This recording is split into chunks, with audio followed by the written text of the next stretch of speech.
ગુણાતીત સમાનની જય, મુક્તાક્ષર પુરુષોત્તમની જય, ગુરુવર્ય સાહેબજીની જય, ગુરુદેવ યોગીજી મહારાજની જય, ગુરુવર્ય કાકાજી પપ્પાજી મહારાજની જય જય જય. કાકાજી મહારાજનો પ્રાગટ્ય દિન અને આ વેધર ચેન્જ થાય છે, ઠંડક થાય છે. કાકાજીને સાથે જેટલો સમય રહેવાનું મળ્યું છે અને જેવી રીતે એમને નિહાળ્યા છે એમ કાકાજીનું એક વસ્તુ જોઈએ તો બહુ પ્રેક્ટિકલ હતા. અને એવું કંઈ નહીં કે કથા વાર્તા આપણી પર ઝીક કરવી, પણ સમય જોઈને, વ્યક્તિ જોઈને કાકાજી સમય પ્રમાણે બહુ વર્ત્યા છે. જ્યાં ટૂંકમાં પતાવવાનું ત્યાં ટૂંકમાં પતાવ્યું છે, અને જ્યાં સમજણ આપવાની છે ત્યાં આગળ નિરાંતે સમજણ આપી છે. અને કાકાજીના જો આપણે સાચા સેવક હોઈએ તો ઝીક નહીં કરવું. હવે હું ઠંડી થતી જાય છે એટલે તો જ એમને આપણે સાચા અર્થમાં માન્યા કહેવાય ને. નાની મોટી એમના જીવનના જે પ્રસંગો છે એ આપણા જીવનમાં આચરણમાં આવે તો જ આપણે એને સાચા અર્થમાં માન્યા કહેવાય. બાકી તો શબ્દોની મારામારી છે, ભાષાકીય મારામારી છે, પણ નાનું અમથું સૂચન બી આપણા જીવનમાં જો આવે તો જીવન બદલાઈ જાય. મોટા પુરુષના આજે કેટલો સુંદર દિવસ છે. પાટોત્સવ, મંદિરનો પાટોત્સવ, કાકાજી મહારાજનો પ્રાગટ્ય દિન, તિનકરભાઈનો બી પ્રાગટ્ય દિન હતો, ત્રિવેણી સંગમ. આજે ઠાકોરજી આગળ અન્નકોટ મૂક્યો છે અને અન્નકોટમાં બધાએ જુદી જુદી વાનગીઓ, જુદી જુદી વ્યક્તિઓ બનાવીને ભાવથી લાવી છે. ભાવથી ભગવાનને અર્પણ કર્યું છે. પોતાનામાં જે આવડતને હોશિયારી હતી એ પ્રમાણે વાનગી બનાવી અને બહેનો લાવ્યા છે અને બધી વાનગી ઠાકોરજી આગળ મૂકી છે. એ અન્નકોટ છે એ આપણું જ રિફ્લેક્શન છે. ભાત ભાતના જાત જાતની પ્રકૃતિવાળા આપણે છીએ. કોઈ ખાટું હશે, કોઈ તીખું હશે, કોઈ મોરું હશે, કોઈ મીઠા વગરનું હશે, કોઈ શાંત હશે, કોઈ બોલ કરતું હશે, કોઈ ગુસ્સાવાળું હશે. આપણી પ્રકૃતિ ભાત ભાતની છે અને આપણે બધા જ ઠાકોરજી મહારાજની સામે બેઠા છે. ઠાકોરજીની દ્રષ્ટિ આપણા બધા પર પડી છે. એટલે આ ઠાકોરજી તો એવા જબરા છે, એટલા બધા સમર્થ છે. કાકાજીના સાનિધ્યમાં કોઈ પણ વ્યક્તિ આવી, ગમે તેવી વ્યક્તિ આવી હોય, ગમે તેવી, એમને એનો ગુણ નથી જોયો કે એનો દોષ નથી જોયો, એનું રૂપ નથી જોયું કે કુરૂપ નથી જોયું, એ માલદાર છે કે ગરીબ છે એવું કાંઈ જોયું નથી. બધાને એક સરખી રીતે એમને ભગવાન આપ્યા છે. બધા જુદા જુદા ટેસ્ટના હતા. આવ્યા તો એક સરખા નહોતા. કાકાજી પાસે જે કોઈ વ્યક્તિ આવી એક સરખી સ્વભાવની પ્રકૃતિની નહોતી. જો કાકાજી એ બધું જોયું હોત ને તો આપણો નંબર જ ના લાગત એમની પાસે જવાનો. પણ એમને કશું જ જોયું નહીં. એમને ફક્ત એક જ જોયું કે આ મારી પાસે આવ્યો છે, મહારાજનો આશ્રિત છે, બાપાનો લાડીલો છે, મારા માથાનો મુગટ છે. નરેન્દ્રભાઈ એમને વાતમાં કહ્યું કે માથાના મુગટ થવું બધાને ગમે છે અને એ ગુણ સારો છે. એટલે આપણે થાય કે આપણે માથાના મુગટ માનીએ અથવા થઈએ, પણ એમણે જે કસણી સહન કરી છે એ બીજું પાસું છે. કાકાજીએ જે યોગીજી મહારાજને ભગવાનનું સ્વરૂપ માનીને જીવન જીવ્યા, એમાં જે કેટલી બધી કસણીઓ થઈ, એમાંથી એકાદ જો આપણા જીવનમાં આવે ને તો આપણે હાલી જઈએ. આપણે એમ થાય કે ભાઈ આ આપણી તાકાત નથી. જેને સોનાબા એમ કહેતા કે આ કાગળનું કોથળી છે એ ક્યારે ફાટી જશે ને એ નક્કી નહીં, મહારાજ તમે ધીરે ધીરે બધું કરજો, જે કરો એ. આપણે એવું કહી દઈએ. પણ યોગીજી મહારાજની અનુવૃત્તિ સમજીને કાકાજીએ જે કામ બહેનોનું હાથમાં લીધું, બાપાને બિલકુલ ઓશિયાળા કર્યા નહીં, પોતે જ ઓશિયાળા થયા અને એ તો કેટલા ઓશિયાળા થયા છે એની આપણને ખબર નથી, ઇતિહાસ જાણતા નથી એટલે, અને ઘણી વાતો એમણે આપણને કહી પણ નથી. એટલે ખરેખર જો આપણે જાણીએ ને તો આપણે આમ બેસી જઈએ, ભયમાં બેસી જઈએ. એટલું બધું એ પુરુષોએ કસણી સહન કરી છે. જે વાત યોગીજી મહારાજે શાસ્ત્રી મહારાજના પ્રાગટ્ય સ્થાન મેળાવમાં કરી હતી કે શાસ્ત્રી મહારાજ તમારી કસણીમાં હંમેશા રહેવાય એવા ગુણ આપજો. અક્ષર પુરુષોત્તમ ઉપાસનાના સ્થાપક શાસ્ત્રીજી મહારાજ, અને એમણે એમના સ્થાનમાં યોગીજી મહારાજે આ પ્રાર્થના કરેલી, એ પ્રાર્થના કાકાજીએ સાકાર જીવનમાં આપણને બતાવી છે.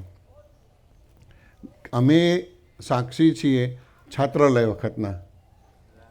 અક્ષર પુરુષોત્તમ છાત્રાલય બાંધતી વખતે એટલું બધું કસણી આવી છે, એટલા બધા ઓપોઝિશન થયા છે, બહેનો માટે બી ઘણી બધી વાતો આવી છે, પણ કોઈના વિશે કોઈ ભાવફેર કાકાજીએ કર્યો નથી.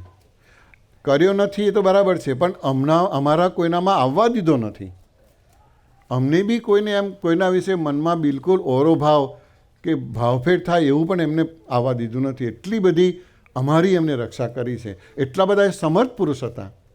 અત્યારે હું પોતે વર્તી શકું, પણ હું બીજાને વર્તાવું ને તો એ મારામાં તાકાત જોઈએ વર્તાવવાની, નહીં તો બીજાને હું ના વર્તાવી શકું. જ્યારે કાકાજીના જીવનમાં એ બધું જ એમને યુવકો જે બધા સાથે કામ કરતા હતા એ બધા યુવકો અમને આનો એક છાંટોય આવવા દીધો નથી. અને કેવળ એનાથી વિશેષ કેવળ દ્રષ્ટિ બાપા તરફ જ રખાવડાવી છે એમને. બીજી કોઈ જગ્યાએ બીજા કોઈ વિચારમાં પડવા નથી દીધા. જે કંઈ કરી રહ્યો છે મારો બાપો કરી રહ્યો છે. કરતા અને હરતા યોગીજી મહારાજ છે. આ સિદ્ધાંત એમને પોતાના જીવનમાં હતો, એ અમારા બધાના જીવનમાં ઉતાર્યો છે. અમારું આધ્યાત્મિક જીવનનું ઘડતર કાકાજીએ પાયામાં બહુ કર્યું છે. પાયો બહુ મજબૂત કર્યો છે. જે મોટી ઇમારત ચણવી હોય એનો પાયો બહુ મજબૂત કરવો પડે. તો સોલિડ પાયો હોય તો પછી ગમે એટલી મોટી ઇમારત કરો તો એનો વાંધો ના આવે. કાકાજીએ જે આધ્યાત્મિક જીવનના ઘડતરમાં જે પાયામાં કામ કર્યું છે એ અદ્ભુત કામ છે. અને અત્યારે જો વિચાર કરવા બેસીએ એક પછી એક વિચાર કરીએ ત્યારે આપણને અહોભાવ જ થાય. આવા જ દિવ્ય પુરુષ હતા, આવા જ દિવ્ય પુરુષ હતા, આવા જ દિવ્ય પુરુષ હતા કે આટલો બધો માન મળતો હતો, મતલબ મળતો હતો, છતાં પણ એમને કશાની ગણતરી કરી નથી. એમની નજર કેવળ બાપા તરફ હતી. આણંદ મંદિરમાં બાપાએ સાહેબનો હાથ ને કાકાજીના હાથમાં મૂકીને એક જ વાક્ય બોલ્યા બાપા કે વિદ્યાનગર યુવકોનું હવે તમે માથે લો અને એમના કામમાં મદદ કરજો, ભળજો. આટલું જ બાપાનું વાક્ય, નાનું વાક્ય. કાકાજી ત્યાર પછી, એ તો બોમ્બેના શેઠિયા કહેવાય, આધ્યાત્મિક દ્રષ્ટિએ જવા દો તો બી એમની તો કેટલી મોટી ફર્મ હતી, શેઠિયા કહેવાય. બાપાના વચને 15 દિવસે બોમ્બેથી વિદ્યાનગર આવે. એમને સ્ટેશન પર લેવા માટે ઘોડાગાડી લઈને જતા હતા અમે. ઘોડાગાડીમાં કાકાજી વિદ્યાનગર આવે. અમે હોસ્ટેલમાં રહેતા હતા. હોસ્ટેલમાં અમારી સાથે રહે, અમારી રૂમમાં રહે. ક્યાં આગળ બોમ્બેમાં રહેનારો ફ્લેટમાં ન રહે વ્યક્તિ અને હોસ્ટેલની રૂમમાં રહે, અમારા જ પલંગમાં એમના માટે સૂવાની વ્યવસ્થા કરીએ. ઉનાળાની ગરમીમાં કાકાજી અને સાહેબજી ગામડે ફરેલા છે. આપણું તો માથું તપી જાય ને પગ તપી જાય એવી ગરમીમાં ફરીને છાત્રાલય માટે ઉઘરાણા કર્યા છે. અને કાકાજી જ્યારે ઉઘરાણા કરીને આવે અને તમે ખાલી એમના પગને અડકો ને તો તમને દજાય. એટલું તપી ગયું હોય તર્યું, માથું બી તપી ગયું હોય. અને છોકરાઓ પાસે શું સાધન હોય ત્યાં આગળ? હોસ્ટેલમાં રહેનાર છોકરાઓ પાસે શું સાધન હોય? અને અમને શું ખાવાનું બનાવીને ખવડાવતા આવડે? વેકેશન હોય, બધું બંધ હતું. રસોડા બધા બંધ. અમને જે આવડે એ અમે બનાવીને કાકાજીને ખવડાવ્યું છે. મને યાદ છે અમે એક વખતે દાળ બનાવી હતી. અમે જે ભાઈ બનાવતા હતા એ બનાવીને બધું તૈયાર કરીને પાણી લેવા ગયા અને બીજા ભાઈ આવ્યા. એને થયું કે આ બધું મસાલો નાખ્યો છે કે નહીં નાખ્યો, એને ઉપર બીજી દાળ ને બીજો મસાલો ઠપકાર્યો. એવી ખારી દાળ થઈ ગઈ હતી. એ તો અમને પછી ખબર પડી. કાકાજી એને વખાણ કરીને ખાધીને દાળ પીધી એમને. અમે જ્યારે ખાધું ત્યારે ખબર પડે આવી દાળ કાકાજીએ ખાધી છે. યુવકોનું એમને કશું જોયું નથી. આવી અડચણોમાં પણ, આવી મુશ્કેલીમાં પણ એમને આનંદપૂર્વક દિવસ પસાર કર્યા છે. અને અમને બી એમને આનંદમાં રાખ્યા. અમને કોઈ દિવસ એવું લાગવા નથી દીધું કે યાર આ બધી સગવડો કંઈ છે નહીં, તમે કંઈ સગવડ આપતા નથી ને સાચવતા નથી ને. અમને બિલકુલ એવું ઓછાપણું લાવવા નથી દીધું એમને. અમારી સાથે અમારે જેવા થઈને ત્યાં આગળ એમને કામ કર્યું. શું કામ કર્યું? યોગીજી મહારાજના વચન પર કે આ વિદ્યાનગરના યુવકોનું તમે એવા માથે લેજો અને એ કામમાં ભળજો. છાત્રાલયના કામ વખતે તો એટલી બધી તકલીફો હતી. સિમેન્ટનું રાશન હતું, સિમેન્ટ મળે નહીં. સાહેબને કાકાજી કે ચાલો સવારે દરરોજ સવારે ધૂન કરવાનો નિયમ. કાકાજી કે ચાલો ધૂન કરવા બેસી જાઓ, એ તો બેસી જાય. 5 મિનિટની ધૂન અડધો પોણો કલાક 2 કલાક ચાલે. આપણને 5 જ મિનિટ કે આપણે તો બેસી જઈએ. પછી જે ધૂન ચાલુ થાય, રમઝટ બોલે, એ તમારો કલાક બી નીકળી જાય. એમાં વચ્ચે ડિસ્ટર્બન્સ ના કરાય કંઈ. ધૂન ચાલુ થાય ને પછી કે ચાલો આજનું શું કામ છે? આ કામ છે. બાપાને પ્રાર્થના કરી દે અને પછી કે જાઓ હવે તમે. સિમેન્ટ માટે સાહેબજીને એમને મોકલેલા. કાકાજીએ પહેલેથી પેપર ફોડીને મોકલ્યા હતા કે તમે જાઓ છો, ઓફિસર તમારું કાગળિયું, તમારી જે અરજી છે ને 3 વાર ફેંકી દેશે, પણ તોય તમારે મગજ ગુમાયા વગર શાંતિથી પાછી અરજી લઈને એને ટેબલ પર મૂકવાની. 4થી વખતે તમારું એ પેપર સ્વીકારશે. ચોખ્ખું કે 4થી વખતે પેપર સ્વીકારશે અને તમને પેપરમાં સહી કરીને આપશે ને, સામેથી તમને તમારો સિમેન્ટ મળશે, સામેથી મળશે. તમારે પછી શોધવા નહીં જવું પડે. અને સાહેબ બી એવા પુરુષ હતા. કાકાજી તરફ તો સાધારણ પ્રીતિના સાધારણ મહાત્મા હતું, કારણ કે બાપાએ સોંપ્યું હતું કામ અને જાણતા હતા, ઓળખતા હતા. મોટા પુરુષો એકબીજાને ઓળખતા હોય તત્વ સહિત ઓળખતા હોય. એટલે સાહેબ પણ કાકાજીએ કોઈ અક્ષરશઃ ઓફિસર પાસે ગયા, પેપર મૂક્યું. સાહેબ આ સિમેન્ટ નથી. પેપર ફેંકી દીધું પહેલાં. સાહેબે ફરી પાછું પેપર લઈને કહ્યું કે અમે એક છાત્રાલય બાંધીએ છીએ ને એના માટે સિમેન્ટ. પણ મિસ્ટર, તમને કહ્યું ને કે સિમેન્ટ નથી, તમે અરજી ખોટી કરો છો. બીજી વાર ફેંકી દીધું. 3 વાર એને પેપર ફેંક્યું. તો એ સાહેબ લઈને પાછા એની સામે મૂકે કે અમે આ સ્વામીજીની આજ્ઞાથી આ બધું છાત્રાલય બાંધીએ છીએ. બાપાનું નામ જે વચ્ચે આવ્યું ને, પેલા ભાઈ અટક્યા ઓફિસર, અને લાવો તમારી અરજી. વાંચીને અરજી અને પછી કે ચાલો કંઈ નહીં, ચાલો સહી કરી દો. એને સહી કરી કે જાઓ, તમને સિમેન્ટ આપ્યો. રાશનનો સિમેન્ટ એના મંજૂરી આપી. સાહેબ લઈને બહાર નીકળતા હતા અને એક ભાઈ બહાર રાહ જોઈને બેઠા હતા. એ અંદર દાખલ થયા. એને વાંચ્યું એનું નામ પેલા અરજી પર લખેલું, જે ડેપોમાંથી સિમેન્ટ લેવાનો અને જે એના ઇન્ચાર્જ હતા એ ભાઈનું નામ લખેલું. પેલા ભાઈ કે શું થયું? આ તો કે અમારે સિમેન્ટ મળે છે ને આ ડેપોમાંથી લેવાનો છે.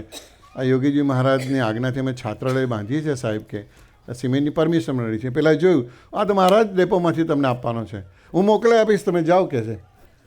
એક્ઝેક્ટ જે કાકાજીએ કહ્યું હતું કે સામેથી તમને સિમેન્ટવાળો આવશે અને સિમેન્ટ તમારે ઘેર પહોંચતો કરશે. વચનમાં વિશ્વાસ. એક નાનું વચન પાડીએ એમનું તો કેટલું બધું આગળ આપણી સગવડ કરી નાખે. આપણે કોઈ ચિંતા કરવાની જરૂર નથી. પણ આપણને એક ટેવ છે કે વજન ગાડીમાં બેસીએ તો વજન માથે લઈને બેસીએ, એ આપણને ટેવ છે. બાજુ પર મૂકી દઈએ ને તો નિરાશ છે, કારણ કે એ પોટલું આવવાનું છે આપણી હાથે. પણ આપણને એવી સહજ સ્વાભાવિક ટેવ છે, માણસની પ્રકૃતિ છે કે આપણે આપણું લઈને જવાબદારી બેસીએ. જરાક જો એમનામાં વિશ્વાસ રાખીએ તો એ આપણને ઊંચકીને ખભે બેસાડીને ફેરવે એવા દિવ્ય પુરુષો છે. કાકાજીના પ્રસંગો છાત્રાલય નિમિત્તે તો એટલા બધા અમને થયા છે કે પગલે ને પગલે એનો અનુભવ અમને યાદ છે. મારા જીવનનો પ્રસંગ તમને કહું. એક વખત અમે જ્યાં રહેતા હતા ત્યાં આગળ ક્વાર્ટરમાં રહેતા હતા અને સવારે કાકાજી આવે એટલે એમની પૂજા અને બધું વ્યવસ્થા મારી સેવાથી એ. તો સવારે અંધારામાં અમે તે વખતે રહીએ તો કાકાજીની સેવામાં ફૂલ મૂકવા પડે, ફૂલ ના મળે તો પ્રોફેસરો જે હતા બીજા બધા, એને બાગમાંથી સવારે અંધારામાં ફૂલ તોડી લાવવાના, એટલે પેલા જુએ નહીં કંઈ, પણ આપણને ટોકે નહીં. એ ફૂલ લાઈન કાકાજીની પૂજામાં મૂકવાના. પછી કાકાજી પૂજા કરાવે, હું કાકાજી બે જ હોય અને ધૂન કરતા હોય, બીજા બધા સેવામાં ગયા હોય. પછી થોડી વારથી ને એક વખત તો કાકાજી આંખ ખોલી આમ મને કહે, રાજા, એમનું સ્ટાઇલ હતી ને બોલવાની, રાજા આપણા માટે કોઈ છોકરી જન્મી નથી કહે. મેં કહું હાસું એકદમ એમને આવ્યું. તે વખત અમને કશી ખબર નહીં કે આવી કંઈક વાત, શું વાત છે આ. એકદમ જ બોલ્યા, આપણા માટે કોઈ છોકરી જન્મી નથી અને જન્મવાની હશે ને તો હવે જન્મશે. તે વખતે મને 22 વર્ષ થયા હતા. કે હવે જન્મશે. હવે કાકાજી તો બોલી ગયા, રાઈટ. પણ જેમ કહ્યું ને ભાઈએ કે એ જે બોલે છે ને એ પ્રમાણે આખું વાતાવરણ ઊભું થાય છે. એ પ્રમાણે સાકાર થાય છે. ના હોય તો બી વાતાવરણ આપણે તો જોવું પડે કે હા બહાર પવન છે, ઠંડી લાગશે એટલે આપણે કહીએ કે બહાર ઠંડુ વાતાવરણ છે, પણ એ એમ કે ના ગરમી છે તો પવનને જવું પડે ને ગરમીને આવવું પડે. એ એમના વચનમાં એટલી બધી તાકાત છે. એટલે કાકાજીએ કહ્યું આ ધીરે ધીરે એવા પ્રસંગો ગોઠવાયા જે મને આશ્ચર્ય લાગે કે મારા જીવનમાં આવું કેવી રીતે બને. તમને કોઈ જગ્યાએ સ્કોપ મળતો હોય અને તમે જતો કરો અને એમ મનમાં દિલમાં એમ થાય કે મારા ભગવાન ભજી લેવા છે, એ કાકાજીના આશીર્વાદ. શાંતિભાઈ અમારી સાથે શાંતિભાઈ છે, એમને બી કાકાજીએ એટલા બધા એમની સાથે ગોષ્ઠી કરી છે તો એમને સ્કોલરશિપ મળી બ્રિટિશ ગવર્મેન્ટની અને જવાનું હતું. જ્યારે ચાન્સ આવ્યો ત્યારે શાંતિભાઈ કહે છે કે મારે આ સ્વીકારવું નથી. કેમ? તો બાપાએ એમ કહ્યું છે કે તમે લોકો ભેગા રહેજો, અને કાકાજીએ મને જે દર્શન કરાયું છે કે આ સત્સંગમાં જે સુખ છે એવું સુખ જગતની કોઈ પણ પદવી મેળવવામાં મને નથી. એટલે મારે એ સુખ જોઈતું નથી. એમને ઇંગ્લેન્ડની સ્કોલરશિપ જતી કરી અને કાકાજીના વચનમાં વિશ્વાસ રાખીને સાહેબ સાથે રહ્યા. એક નાનું વચન પાડવાથી જો આપણા જીવનમાં આટલો બધો ફેરફાર થતો હોય તો આપણે કેટલા અનુભવ જોઈએ છે. આપણે સામાન્ય વ્યક્તિ છે, સામાન્ય ભક્ત છીએ, માણસ છીએ. આ દિવ્ય પુરુષો છે. અને ધન્યવાદ આપણે આભાર તો શાસ્ત્રી મહારાજનો માનવો જોઈએ કે શાસ્ત્રી મહારાજે ઉપાસનાની જે વાત કરીને એ દ્રઢ કરાવી તો આપણે સનાત થયા, નહીં તો આપણી બી ભક્તિ પરોક્ષ થઈ જાત, સ્વામિનારાયણ ભગવાન પરોક્ષ થઈ જાત. પણ એમને શાસ્ત્રી મહારાજે કહ્યું કે મહારાજ તો પૃથ્વી પર પ્રગટ છે ને છે જ, અને આવા ગુણાતીત સંત થકી પ્રગટ છે. જે વ્યક્તિ, જે પુરુષ એ ભાવને પામી ગયો છે એનામાં એ દિવ્ય તત્વ પ્રગટ છે ને છે જ, અને એટલા માટે આપણે સનાત છીએ. અને ત્યાર પછી જુઓ તમે બાપા આવ્યા, બાપામાં જેને શ્રદ્ધા રાખીને જે જોડાયા, એમના વચનમાં વિશ્વાસ રાખ્યો અને નાવ ઝંપલાયું, એ પાર પડી ગયા. બાપાએ પાત્ર તૈયાર કર્યું કાકાજીનું, અને એ તો સાથે લઈને આવ્યા હતા. બાપા એ પાત્રને સાથે લઈને આવ્યા હતા. આપણને શ્રદ્ધા બેસે એટલા માટે એમણે સમાધિ કરાવડાવી. આપણી શ્રદ્ધા વધે એટલા માટે. અને સમાધિમાં જેમને આપણે જે વાત કરીએ છીએ એ વાત કે સમાધિમાં એમને દર્શન થયું, યોગીજી મહારાજમાં એમને શ્રીજી મહારાજ જોયા. એ પુરુષને તો એવું કંઈ હતું, એને તો પહેલેથી દર્શન હતું એનું. જેમ કહ્યું ને, નાનપણથી કહેતા હતા કે અક્ષરધામ સ્વર્ગ પૃથ્વી પર ઉતારવું છે. એ કોણ નાનું છોકરું બોલી શકે? એ તો પહેલાં અનાદિના પુરુષ હતા. આપણને શ્રદ્ધા બેસે એટલા માટે એ પ્રસંગ બન્યો.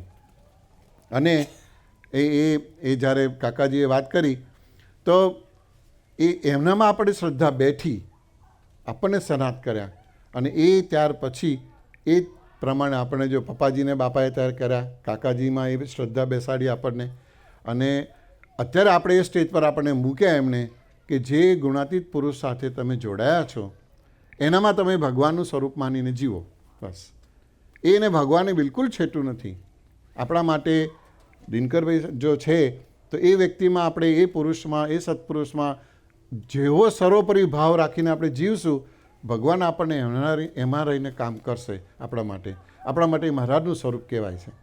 અને આ વાત, આ સિદ્ધાંતની વાત આપણને બધાના આખા ગુણાતીત સમાજમાં એમને એસ્ટાબ્લિશ કરી.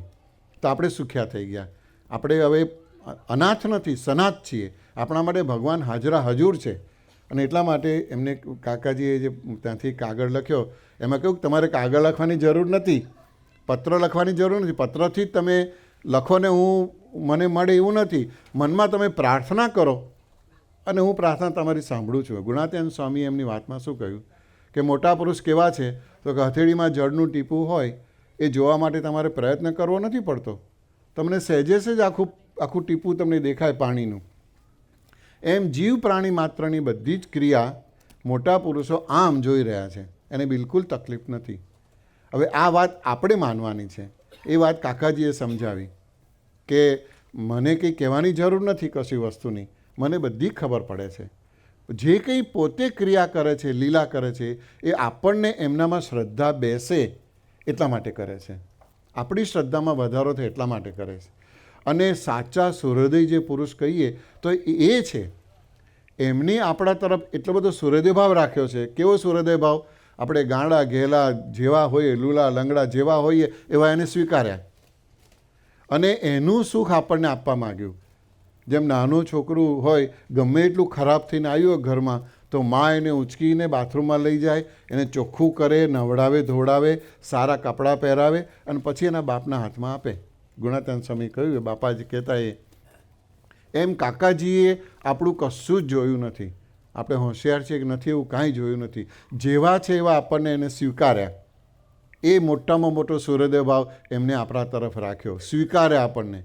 ભાગ્યશાળી આપણો આત્મા એનો પૂર્વનો પુણ્યશાળી હશે કે સ્વીકાર્યા આપણને. અને સ્વીકાર્યા પછી એને આપણને ધીરે ધીરે ચોખ્ખા કર્યા. એમને આપણને તકલીફ નથી આપી. કોણ મા બાપ છોકરાનો દુશ્મન હોય?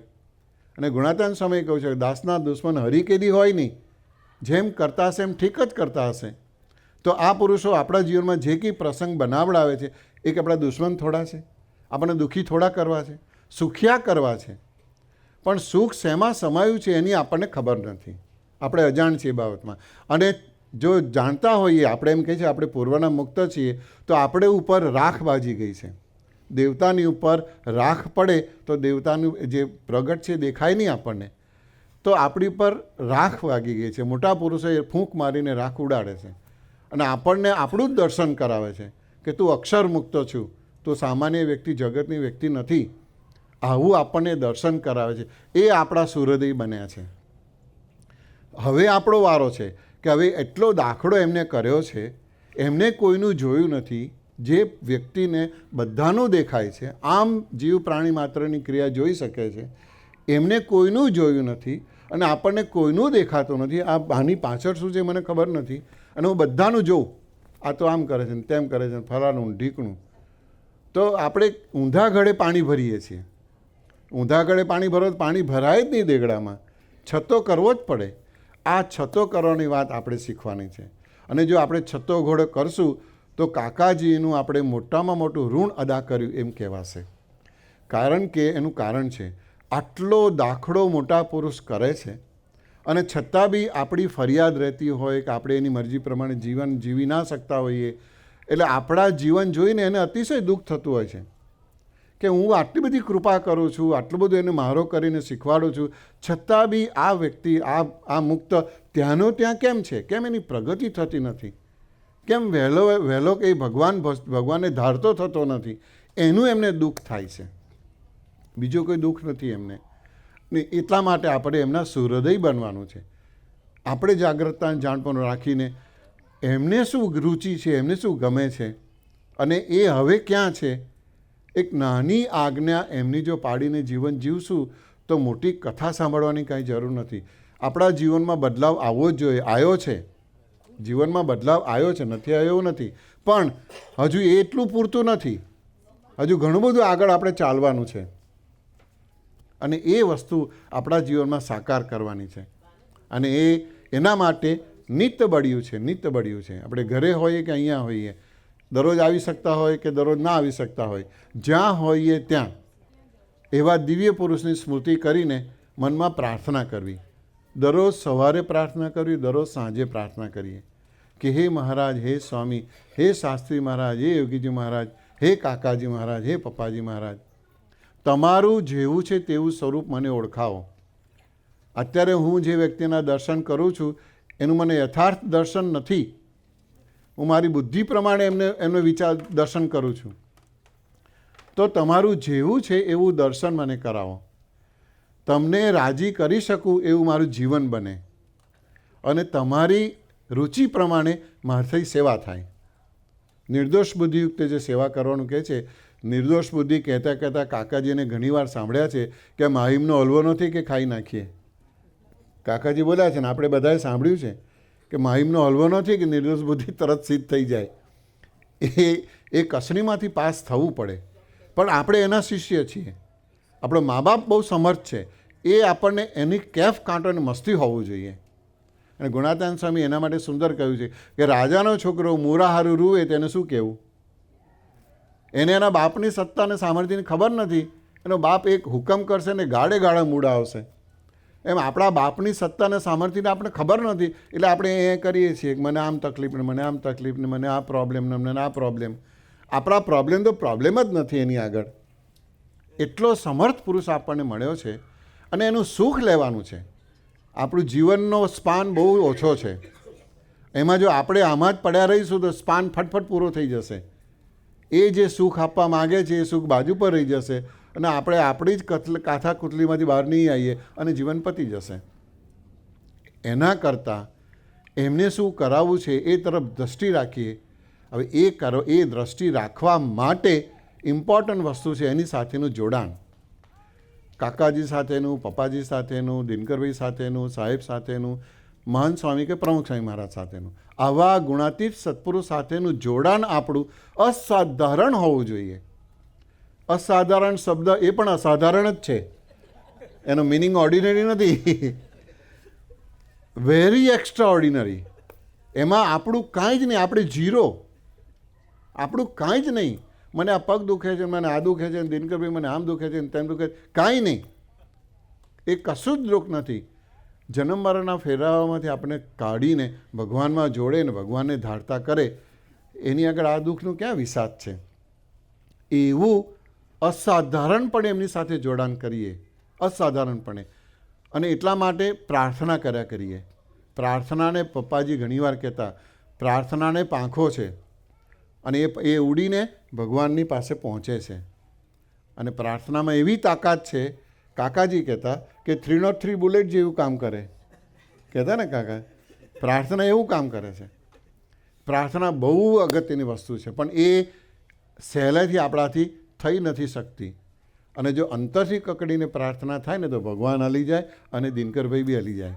દોડીને આવવું પડે એમને ત્યાં આગળ જો અંતરથી કકડીને પ્રાર્થના થાય તો.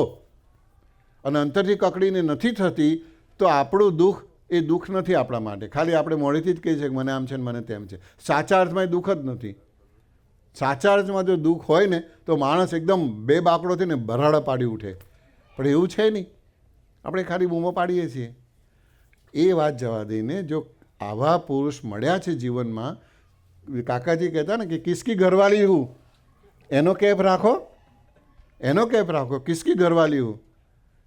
કોણ પુરુષ મને મળ્યા છે એનો જો વિચાર કરીએ, મહાત્માનો જો વિચાર કરીએ તો આપણને આનંદ થઈ જાય. પછી આપણું દુઃખ, આપણું જે કે કોઈ વિષાદમાં જ ના રહે આપણી. એવા દિવ્ય પુરુષની આપણને પ્રાપ્તિ થઈ છે અને એ ગયા નથી. આ પુરુષો જતા જ નથી, મૂકીને જ જાય છે, વારસામાં મૂકીને જાય. આપણને સનાથ જ રાખ્યા છે, અનાથ કર્યા જ નથી એમને આપણને. તો એ પુરુષની પાસે મારો ભગવાન, મહારાજ કે સ્વામી જે કહીએ હાજર જ છે. એવું અસાધારણપણે જોડાણ કરીને દિલથી પ્રાર્થના કરવાની ટેવ પાડી દઈએ. દિલથી. આપણે ઘણા બધા આગળ આવી ગયા છીએ, પણ આપણો ભગવાન બહુ જબરો છે. જેટલું સિદ્ધ કર્યું છે ને એની પર પ્રકાશ નથી પાડતા, પણ જેટલું બાકી છે ને એની પર લાઇટ ફેંકે છે. એટલે તમે જાગ્રત જ રહો, એલર્ટ રહો કે હજુ આટલું બાકી છે, આટલું બાકી છે, શું થઈ ગયું છે એની પર નથી કરતા. ઘણા બધા આપણે આગળ આવ્યા છીએ. અને ગુણાતાન સ્વામીએ બહુ સુંદર દ્રષ્ટાંત આપ્યું છે કે એક નદી છે અને એમાં વહાણ જાય છે, તો કેટલાક વહાણ આ કિનારે ઊભા છે, કેટલાક વહાણ નદીના પાણીમાં છે, કેટલાક મધમાં છે, કેટલાક પેલા કિનારે પહોંચ્યા છે. એ રીતે દ્રષ્ટાંત આપે છે. એમાં આપણે પેલા કિનારાની નજીકના જ છીએ, આપણે એમાં કંઈ દૂર નથી આપણું, પણ ભગવાનની કૃપા છે અને એ આપણા સારા માટે છે. જો એ દર્શન કરાવે તો આપણે ખુરશી પર આમ કરીને બેસી રહીએ, બસ આમ આપણું હમ બી કુછ કમ નહીં એમ થઈ જાય આપણને. એટલે દાસના દાસ રહેવાય નહીં. દાસના દાસ રહીએ, નમતા રહીએ. એટલા માટે ભગવાન આપણને બધું ઐશ્વર્યનો પ્રતાપ ઠોઈ રાખ્યા છે. ભલે ઠોઈ રાખ્યા, સારું છે આપણા માટે, પણ જે જીવનમાં કરવાનું છે આ કરવાનું છે. એ પુરુષને ધારતા થવાનું છે. એ આપણી સિદ્ધ દશા છે. અંતિમ ધ્યેય આપણું એ છે કે એમને આપણે જીવન આપણે ધારતા થવાનું છે. આપણે એ રૂપ થવાનું છે. આપણે દિનકરભાઈ રૂપ થવાનું છે. એમના રૂપ આપણે થવું છે. અને એટલા માટે દરરોજ પ્રાર્થના સવારે કરવાની. એમના ચરણમાં પ્રાર્થના ફેંક્યા જ કરવાની. એક દિવસ એમ કહેશે કે તથાસ્તુ, જા લે તેરા ધાબળા કહી દે છે. ક્યારેક તો કહેશે ને આપણને, બહુ તું કહે છે તો જા, તારું સિદ્ધ દશા આપણને પમાડી દેશે. આ પ્રાર્થના કરતા રહીએ કે તમારું જેવું છે તેવું સ્વરૂપ ઓળખાવો. પહેલી તો પ્રાર્થના કરીએ કે મારા અંતરમાં તમે હંમેશા બિરાજમાન રહેજો. આ દિવ્ય તત્વ છે. જો અંતર આપણું મહાત્માથી ભર્યું હશે તો એ હંમેશા રહેશે. જો ખટપટ માથાકૂટ આવી, મનમાં બી કોઈના વિશે, કોઈ ભક્તના વિશે મનમાં બી જો ઓરો ભાવ આવી ગયો તો ખસી જશે, એને ગમતું જ નથી એ. પણ મહિમાથી જો અંતર સભર હશે, ભગવાનને ભગવાનના ભક્તના ગુણગાન ગાયા કરવા. ગુણાત્યાન સ્વામીએ કહ્યું ને, ભગવાનને ભગવાનના ભક્તના ગુણ ગાયા, એકલા ભગવાનના ના પાડી, એકલા ભક્તની બી ના પાડી, બંનેના ગુણ ગાયા કરજો. તો શું થશે? જીવ ભ્રમરૂપ થઈ જશે. હવે એ ભ્રમરૂપ થવાની વાત તો સહેલી નથી કે એટલી બધી કે ચાલો ફટ દઈને ભ્રમરૂપ થઈ ગયા. અઘરી વાત, જેના માટે ઋષિમુનિઓ તપ કરીને મરી ગયા, એ આપણને સહેજમાં ગુણાત્યાન સ્વામી આપ્યું કે ભગવાનને ભગવાનના ભક્તના ગુણ ગાયા કરો તો જીવ ભ્રમરૂપ થઈ જશે. હવે ગાવા માંડો. ક્યાં આપણે અટકીએ છીએ, ક્યાં પાછા પડીએ છીએ, ક્યાં આગળ બ્રેક વાગે છે, એ તપાસીએ. જો એ આપણે ઓવરકમ કરી દઈશું તો આપણને બી એ દશા પર મૂકી દેશે. પણ આપણું અંતિમ ધ્યેય આ હોવું જોઈએ, મારે એમને મારા જીવમાં અંતરમાં ધારતા થવું છે, હંમેશા એ મારી સાથે રહેવા જોઈએ. એટલે પહેલી પ્રાર્થના કે મારા અંતરમાં અખંડ બિરાજમાન રહો. બીજી પ્રાર્થના, મારી સાથે હંમેશા રહો, હું જ્યાં જઉં ત્યાં આગળ તમારે સાથે સાથે રહેવાનું. એટલે આપણી આજુબાજુનું બધું વાતાવરણ સરસ થઈ જાય ને, આપણે કોઈ તકલીફ જ નહીં ને. ભગવાન સાથે જ્યાં આગળ કોઈ પોલીસનો વડો સાથે હોય તો પછી અનિષ્ટ તો આવે જ નહીં આપણી પાસે. ભગવાન સાથે હોય બીજું બધું એની મેં ઓટોમેટિક ગોઠવાઈ જાય. અનિષ્ટ તો આપણી પાસે આવે નહીં. મારી સાથે હંમેશા રહેજો, મારા અંતરમાં બિરાજમાન રહેજો, મારી સાથે રહેજો, અને તમારું જેવું છે તેવું સ્વરૂપ ઓળખાવજો. આપણે આ પુરુષોને ઓળખવામાં હજુ તો કિનારામાં છપછબિયાત કરીએ છીએ. આપણી કોઈની તાકાત નથી કે એમને યથાર્થ ઓળખી શકીએ. આપણી તાકાત એટલી છે કે આપણે એમને પ્રાર્થના કરી શકીએ કે તમારું જેવું છે તેવું સ્વરૂપ ઓળખાવજો. એટલા માટે ભગવાનના મહિમાની વાત કહી છે ને કે પૃથ્વી જેટલો કાગળ લો અને જેટલા આ વડ છે, ઝાડ બધા, એની કલમ બનાવો, અને સમુદ્રમાં પાણી છે એટલી શાહી બનાવો, અને સરસ્વતી પોતે જો મહિમા લખવા બેસે તો બી એ મહિમાનો પાર આવે નહીં. એટલો બધો ભગવાનનો મહિમા છે. તો આ પુરુષોનો મહિમા એટલો બધો છે એટલે એ આપણી કલ્પનાની બહાર છે, અપાર મહિમા છે. આપણે તો પ્રાર્થના કરવાના અધિકારી, પ્રાર્થના કર્યા કરીએ કે તમારું જેવું છે તેવું સ્વરૂપ ઓળખાવજો, બસ. અને એ જેમ જેમ ઓળખતા જઈશું એમ આપણા જીવનમાં પરિવર્તન આવતું જશે. આપણે હલકા ફૂલ થઈ જઈશું અને પવન આવે તો ઉડી જઈશું. મીન્સ કે ગમે એવા જીવનમાં પ્રસંગો બનશે ને, આપણને કોઈ હલાવી નહીં જાય, આપણને ડિસ્ટર્બ નહીં કરી જાય, આપણે ડગમગાટ નહીં કરાઈ જાય, એવાય આપણને કરી આપશે. જે અત્યારે એ પુરુષો જીવી રહ્યા છે, એ પુરુષો જીવ્યા ને જીવી રહ્યા છે, એવાય આપણને કરી આપશે. આપણે એવા થવું છે. અને એ માટે આપણે જો એ માટે એ ધ્યેય જીવનનું હશે અને જેમ જેમ આપણી પ્રગતિ થતી જશે તો આપણે સાચા અર્થમાં કાકાજીનું ઋણ અદા કર્યું એવું કહેવાશે. અને એ માટે દ્રઢ નિશ્ચય થવું પડશે. આપણે જ ચાવવું પડશે. મોઢામાં કોરિયો આપશે. પેલા શેઠને પરસેવો થતો હતો, વાત ખબર છે ને આપણને, કે હું પેલી એના મિસિસ કે હું આ રસોઈ બનાવું છું, હું થાળી લઈને તમને જમાડ તૈયાર કરું છું, મોઢામાં કોરિયા આપું છું, તો પરસેવો શાનો થાય તમને? તો પેલો શેઠ શું કહે? ચાવેસ તારો બાપ. ચાવવું તો મારે પડે છે ને. હવે જો તમારે ખાવું હોય અને લોહી બનાવવું હોય તો ચાવવું તો પડે જ કે નહીં? આપણે એટલી જ તૈયારી કરવાની છે. બાકી બધી તૈયારી થાય. મોઢામાં કોરિયા આપણને આપે છે આ પુરુષો, કાંઈ બાકી રાખતા નથી. એમના પક્ષેથી કાંઈ બાકી નથી રાખતા. આપણે ચાવવાની જ કરવાની એ છે. એવું ચાવવા માટે એને આપણે શું માનીએ, ઓહો અમારે તો બહુ સાધના કરવાની, બહુ બધું જાણપણું રાખવાનું, બહુ આપણે એને બહુ મોટું મોટું લાગે છે, કે જે કાંઈ નથી. પણ એવી સાચા ભક્ત તરીકે આપણી ફરજ સમજીને જેમ બને એમ એમને ઓછા ઓશિયાળા કરતા જઈએ અને એમની ઈચ્છા પ્રમાણેનું આપણું જીવન બનાવીએ. એમની ઈચ્છા પ્રમાણેનું આપણે જીવન બનાવીએ. આપણી મરજી મુજબ એમને ના વર્તાઈએ. આમ તમારે કરવું જ પડશે. કાકાજી આના માટે શું શબ્દ વાપરતા કે યોગીજી મહારાજને આપણે બરોત્યા ધોવડાવીએ છીએ. કાકાજી શબ્દ વાપરતા બરોત્યા એટલે ડાયપર. છોકરાઓના ડાયપર ધોવાના હોય ને, અહીં તો ધોવાના નહીં, ડિસ્પોઝેબલ ફેંકી દેવાના હોય ને. પણ એવું કામ આપણે આ મોટા પુરુષ પાસે કરાવીએ છીએ. એને બદલે આખું પલટાઈ નાખીએ કે એ રાજી રહે પ્રમાણે આપણું જીવન બનાવીએ. એ કેમ કરીને રાજી રહે, આપણા પર પ્રસન્ન રહે. મારે મારું કાંઈ જ નથી કરવું, હું ઝીરો, અને એ બધું જ એવું આપણું જો જીવન બને, અને જીવનમાં ખોટ નથી કશી, આપણને ખબર છે કે એમાં ફાયદા ફાયદા હે, નફો જ છે, ફાયદો જ છે, તો પછી પણ એ ગભરાટ છે, ડગમગાટ છે, ડર છે, એ કાઢી નાખીએ. એનામાં એટલી બધી શ્રદ્ધા અને વિશ્વાસ મૂકીને મંડી પડીએ કે આપણે એકદમ નિશ્ચિંત થઈ જઈએ. જેમ કુરુક્ષેત્રના યુદ્ધમાં અર્જુન નિશ્ચિંત સૂતો હતો, તો કૃષ્ણ ભગવાને એને પૂછ્યું કે તને ખબર છે કે આવતીકાલે ભીષ્મ પિતા તારી સામે આવવાના છે? તો કે મને ખબર છે.